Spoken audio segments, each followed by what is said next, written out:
Nordischer Klang-Podcast. Gespräche über Musik und Kultur.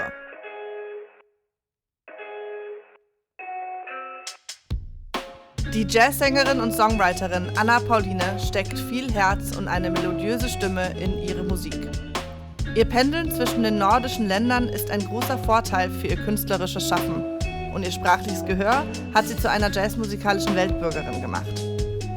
Paulines Ziel ist es, das Erbe des Vocal Jazz zu bewahren und es mit eigenen Kompositionen und Texten zu bereichern. Am 7.5. wird sie in Greifswald die Lindgren-Lieder von Georg Riedel singen. Das nachfolgende Gespräch findet auf Englisch statt.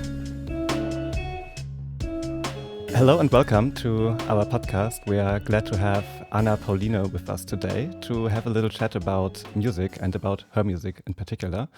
We would first like to know, how did you get started with music? Was it something you always wanted to do, or did you stumble into it? Actually, a little bit of both. I've always been a very theatrical child. I started with a musical and theater, and dancing was my sort of main go-to. My mum was a dancing teacher, but my dad is a trumpet player, a jazz trumpet player, and a music teacher. So I had music from all parts of the family. And so early on, I started singing in microphones that my father would buy, and I would imitate and I would listen through my headphones and sing. I loved to sing and dance. So that was my sort of initial start with my music life. And then it's been sort of a up and down. The road hasn't been totally straight and narrow. It's been up and down since then. So I've always had music in my life, but I didn't choose to do it professionally until when I was in my early 30s, actually, late 20s, early 30s. So Okay. Do you have any sort of musical training behind you, or was it just something you picked up on while growing up? No, I do have. I went to the academy, the musical academy in the south of Sweden. I also went to Copenhagen and studied in Copenhagen at the academy there. And then I went on to study still voice technique, which is also sort of an academy for vocalists. So yes, I have quite a large background in music. And my dad is also a music teacher. So he started teaching me early on, as well as my mum is a dance teacher. So I got it from both them, and then I went on to study by myself. But as I said, I started my studies quite late. I think I was like 27, 28 when I got into my first music school. And it was sort of like a preschool, like a prep school for the academy. And then I went to the academy. So I studied about 5 years at the musical academy. And 1 year before that, and then 2 years sort of like a deeper vocal training after that. What sort of music did you grow up listening to? You already said your father was a trumpet player, but... Yeah, he was a jazz musician, and he's not was, he's still alive, and he's very kicking and plays a lot of traditional jazz. So that was his sort of background, but he listened to all sorts of music. He was the one who introduced me to Joni Mitchell, for instance, and that way I was also inspired to write my own music. He introduced me to country and blues and rhythm and blues. So I listened a lot to Emmylou Harris and Linda Ronstadt and Peggy Lee, Doris Day, Anita O'Day. Well, so my dad was a source of a lot of music, but my mum too, because she was a dance teacher and she was a jazz dance teacher. So she played quite a lot of jazz music as well, like Manhattan Transfer. Well, a lot of Stevie Wonder, Michael Jackson, Whitney Houston, that sort of 70s disco, 80s pop. So I sort of had almost everything but death metal. I think that's not something I was, I didn't grow up to listen to that, but, I got the inspiration from both my parents, but the jazz was mainly my dad. Yes. Okay. Have you noticed any noticeable difference between the jazz scenes of Denmark and Sweden? You mentioned you also studied in Denmark. Did you have any contact with it, or? Oh yeah, my mum is from Copenhagen, so I'm half Danish, and I used to live in Denmark, and I studied. There's definitely a difference between the Swedish and the Danish jazz, but it comes together in a nice symbiotic way, I would say. What I notice is that Norwegian jazz is much more different than Danish and Swedish. In what way? And I think, yes, I noticed that by saying that, I'm sort of have to answer what that is.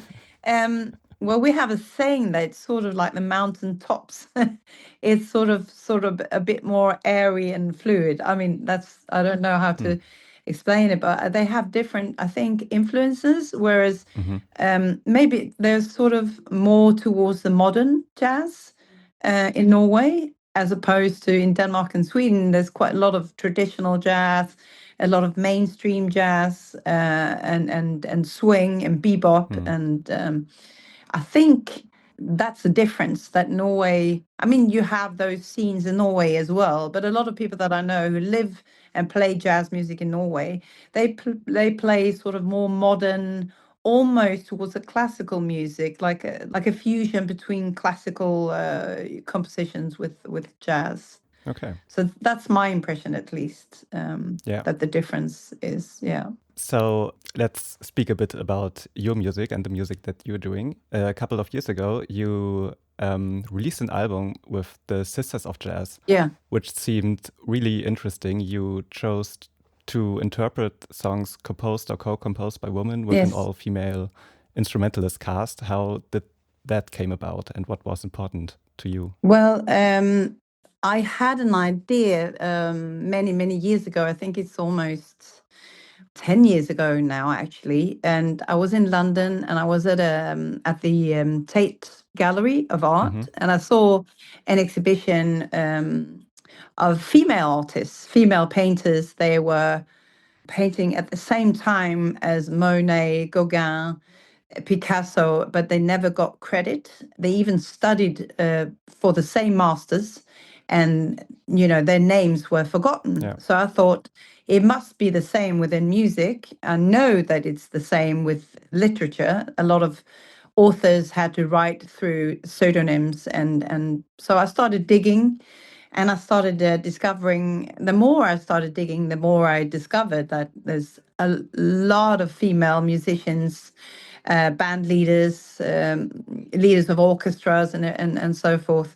And they just got forgotten, and they worked alongside with the male colleagues, but they never got any credit, and especially not today. Even colleagues of mine, they tend to say the male name of a song, and they don't even realize that there was a woman who worked with that person as well, that it was a woman who wrote the lyrics, or there was a woman who co-wrote the music. And so I just wanted to sort of enlighten people and shed some light on those hidden ladies of jazz. And when I started it, it was sort of like, just an idea. And then I played with a female bass player called ihre, the one who is in Sisters of Jazz now. And she said, "This is such a good project. You shouldn't, you shouldn't let it go. You should continue. You should continue doing it." And at the time, I was busy doing other projects, and I thought, nah, it's too much energy. I wasn't very good at doing arrangements for brass, for horn blowers, and I wasn't very experienced in arranging music myself in that way. So it meant quite a lot of work for me to gather a band of female musicians doing all the arrangements, pick up the songs, and also, we also have pictures of the female composers and musicians that we pay tribute to. So it's quite a lot of work. And I had to learn all the lyrics and all the music and stand on stage and tell the audience about my knowledge of these women. So there was quite a lot of work, but she managed to push through. She can be pretty stubborn, and I'm happy that she can, because I'm very happy that I didn't leave that project, because it turns out that a lot of people are really appreciative. They really, after the concert, they're like, "Wow, I came to hear music," and which was fantastic. But I left also with so much knowledge of things that I had no idea existed, or people I had no idea existed, and even songs that I've known and that I've listened to throughout so many years, and I had no clue that there was a woman behind the music or the lyrics as well. And I also talk about how it was for them, the society that they grew up in and the hardship that they went through. And there's quite a few of them who had to write through a pseudonym. They couldn't publish in their own name. And yes, I'm happy that I pursued this project. It came of an idea from a museum in London, and then all of a sudden, like 10 years later, we're now touring, and we've so far we've produced 2 records, and a third one is on the way. And we got a record deal with one of the oldest record companies in Europe, Storyville, which is also fantastic that they want to support us in this project. So that's how it came about. And the band, I wanted to gather some of my role models in music, not just because they were female musicians, but also because they inspire me. They're all very strong, independent female musicians. Some of them I've known for quite a long time and play with them in other bands and stuff. So it was, it was a great privilege and honor for me to be able to gather all these musicians and play some fantastic music. And and I'm really glad that people have discovered it, and we get quite a positive response also to both, us as a band, but also the program itself, what it's about. Yeah, it's a really great educational project as well. And the last couple of years, there's also in Germany like a great wave of rediscovering forgotten female authors. Yeah. Like in the book, and also in the jazz scene. In preparation for this podcast, I've read a great book called Women in Jazz by Sammy Stein. Yeah. And in it, she interviews a lot of women and just learns about their perspective on the music industry, especially. Yeah. Yeah, it has been very enlightening, and also listening to your music you did with Sisters of Jazz has been just a fantastic ride. Oh, thank you. I'm happy that you feel that way. It's my baby. Yeah. Yeah. How do you look for songs, or what do you look for in songs when you reinterpret them? Is there a catalog? How do you proceed in discovering the songs and also rendition it with the band? Sometimes other people who know that I do this project, they can send me some, did you hear about Hazel Scott, for instance? And then they will send me like a link.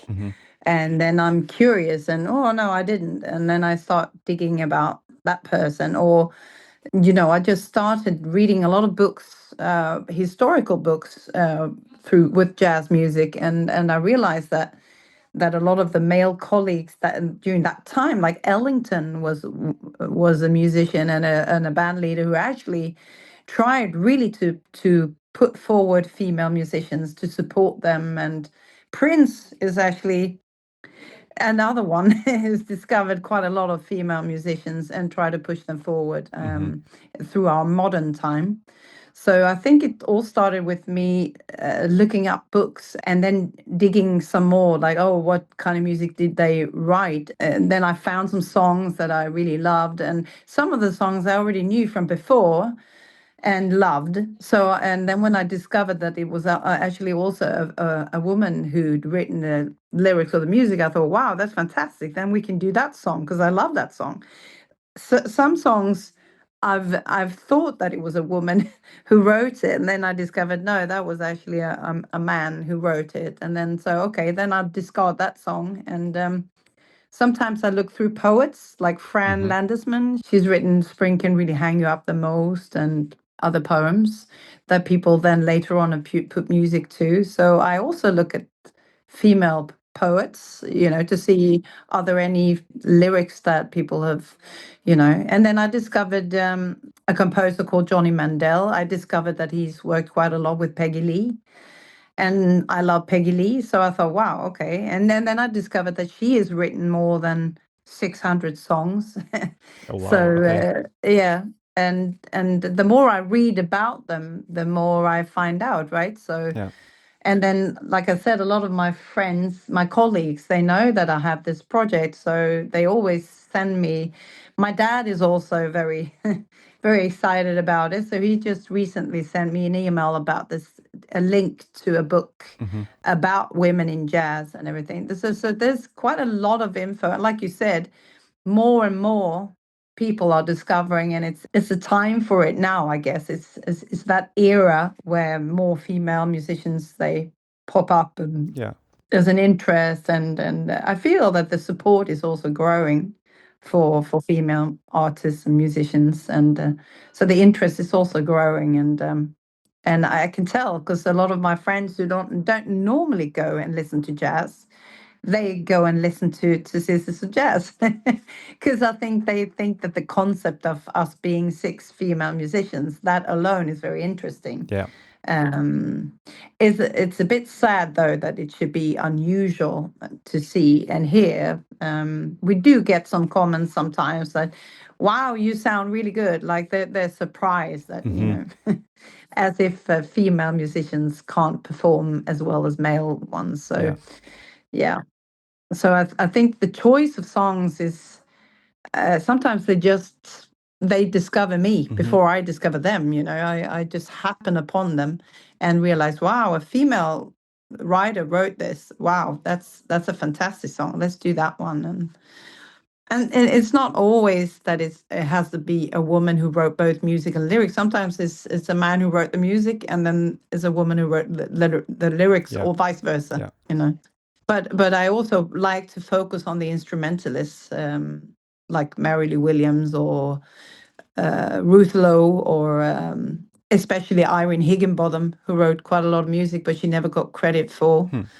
There's quite a lot of instrumentalists that, Sister Rosetta Thorpe. I only recently discovered that some people here in Sweden have started to discover her and written about her, which is very nice. So I'm glad that we have sort of started something. A lot of people also write to me and say, "I'm so glad that you started this project because now you got me looking into female musicians and other singers, vocalists who said that I inspired them to express themselves as a female artist and vocalist and musician. So it's nice.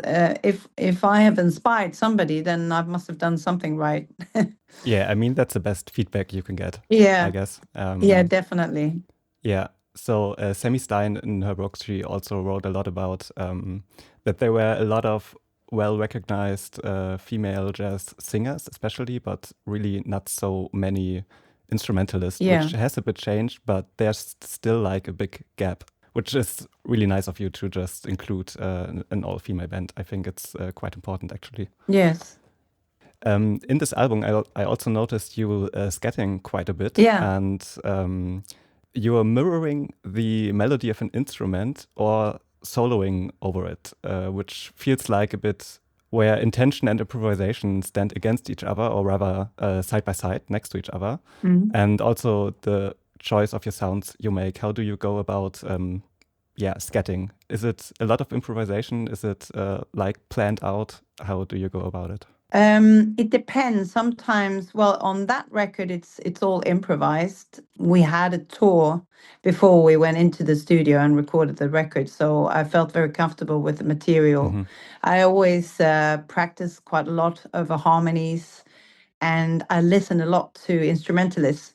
I listen a lot to the way a pianist would play, or the way a trumpet player would play, or saxophone player, to get sort of insight into how does an instrument work. How would I sound if I sounded like a trumpet, or how would I sound if I sounded like a saxophone, or how would they do it? I know that they play quite a lot of arpeggios, like spread out notes, and a pianist has quite a wide range, or a guitarist has an even wider range. Can I imitate that? And then, of course, I've listened a lot to Ella Fitzgerald or Sarah Vaughan and Mel Torme. I've listened to quite a lot of singers, vocalists who really mastered the scats. Manhattan Transfer, like I said, Janice Siegel, who's a great inspiration that I also had the great honor to sing with on a couple of occasions. I always try to listen to quite a lot of different inputs and see if I can sort of get inspired to do it. And I definitely work a lot with rhythm as well. I love to work with drummers. So I like to apply rhythm to whatever I do. If I'm doing a scat solo and it's quite a difficult tempo, like a high tempo, like an up-tempo beat, then I would say I'd listen to a drummer. What would they do? How would they do a solo? And how would I do it technically, if it's difficult? So I think I work with more than just one sort of momentum when I scat. But definitely I've listened a lot to a lot of vocalists, and also not to mention Anita O'Day, who is one of my huge idols as well. So I think I work strategically, but I also really work with just listening to my surroundings, to my musical surroundings. So I don't think so much when I improvise.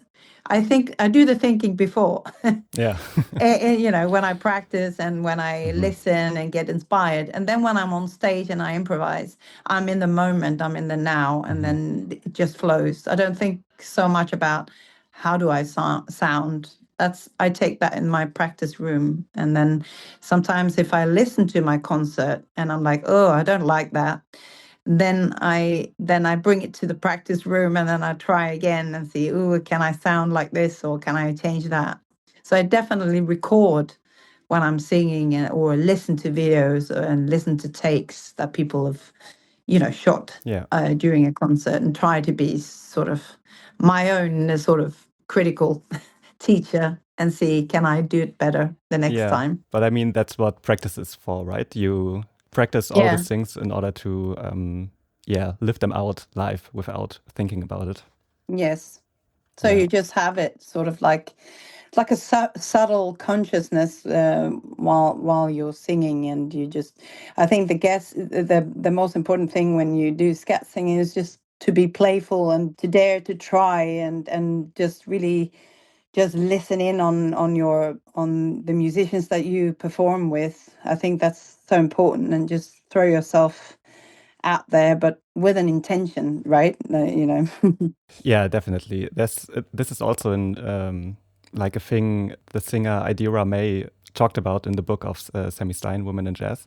She talked a little bit about how it made her feel a bit weird and stupid coming up with these noises, but that it's just the point of letting go. And she says what's cool about scatting is it's improvising and having fun with it. Yes, so, definitely. Yeah. So at your concert in the Nordischer Klang, you are going to play songs by Georg Riedel. Now, he died last year, and he did a lot of music together with pianist Jan Johansson, who died a couple of decades ago, and they released amazing music. I just listened to it. It's a whole rabbit hole you can get into. Yes, he did. And he composed a lot of music for the Astrid Lindgren films and TV shows. So what's your connection to him? Did you grow up also listening to his music or watching the TV show and films? Oh, yes, definitely. Yes. I think you can't be Swedish and avoid Georg Riedel and Astrid Lindgren. And I had the privilege of singing with Georg Riedel actually many years ago on one occasion. And I met him on several occasions. He was fantastic, a wonderful person. And so when I was asked to do this tribute, I just said yes, straight ahead. Without asking, when and why and how much do I get paid? Because, that music just means so much to me. I grew up with it, all the movies and the series that they did with Astrid Lindgren is, I grew up with it all. So it's been a part of my life for all my life since I was a child. So yeah.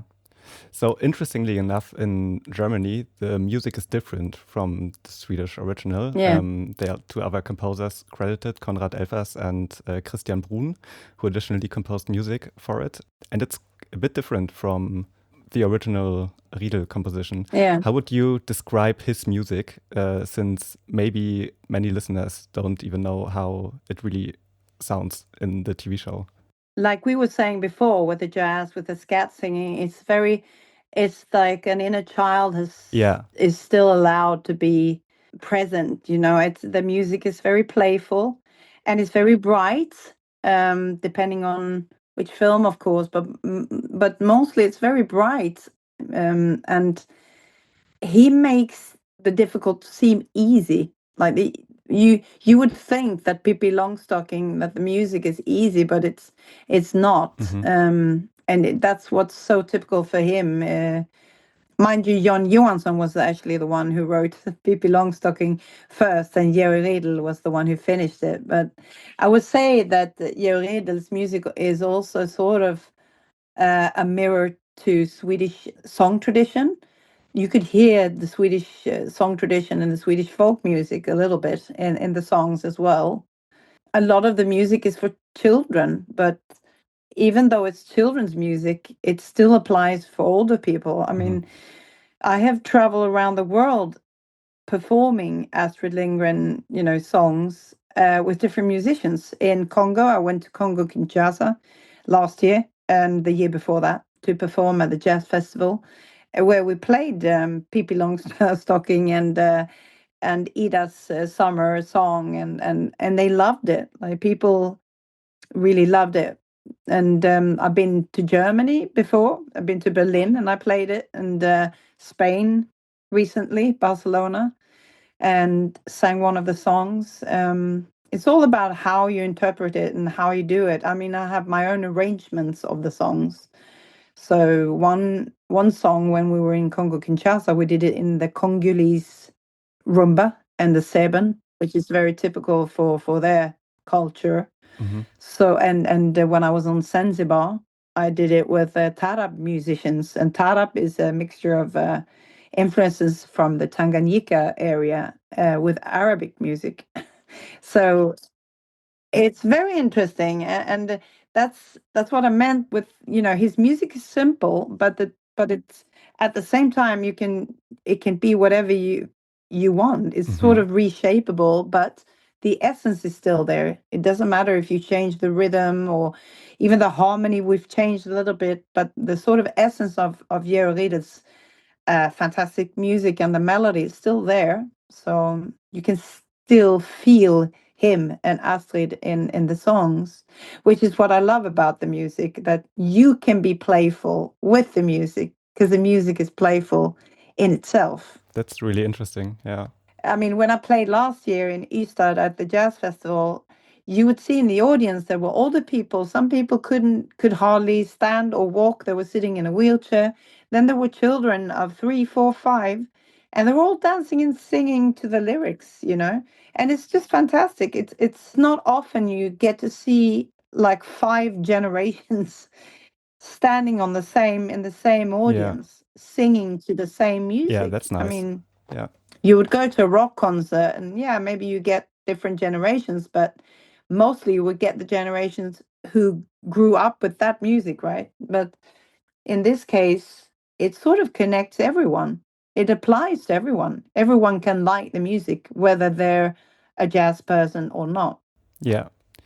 Do you still see influences of Riedel in the Scandinavian jazz scene today, beyond the recognizable and shared experience of growing up with it?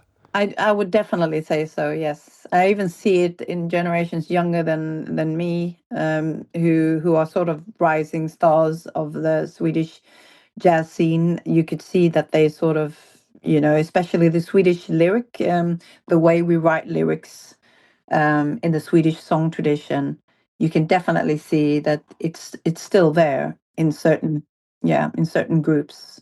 So our last question, in honor of the great literary studies podcast, Nordlit, we would like to ask you, if you could talk to your younger musical self, what would you tell her?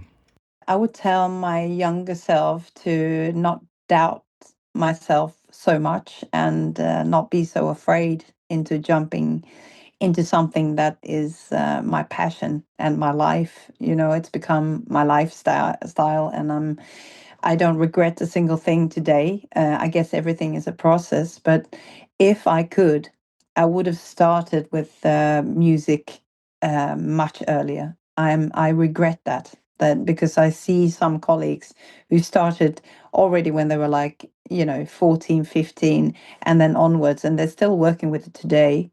And I was too scared. I was sort of into, well, my parents also, they were like, oh, it's better you get a proper degree and a proper education, and like financially it's too risky to do the music thing. But so if I could speak to my younger self, I would say, don't listen to your parents. And do it, and just do your dream, because it's been my dream since I was a kid. So that's what I would advise myself, I think. Jump into it. Okay. Yeah. Thanks a lot for taking the time and letting us into your music and your processes. It has been very interesting, and I'm looking very forward to your concert in Greifswald. Thank you for inviting me. Nice. Thank you. I'm looking forward to coming to Greifswald and spreading the music. Dieser Podcast wurde im Rahmen des Festivals Nordischer Klang produziert. Das Programm und Tickets gibt es auf der Website www.nordischerklang.de. Moderiert hat Tim Pfeifer. Für Technik und Postproduktion war Alva Reifenstein verantwortlich. Die redaktionelle Leitung lag bei Henrike Thauer und Westfeld. Intro und Outro wurden von Johanna Mertl gesprochen. Die Musik ist von Tim Pfeifer.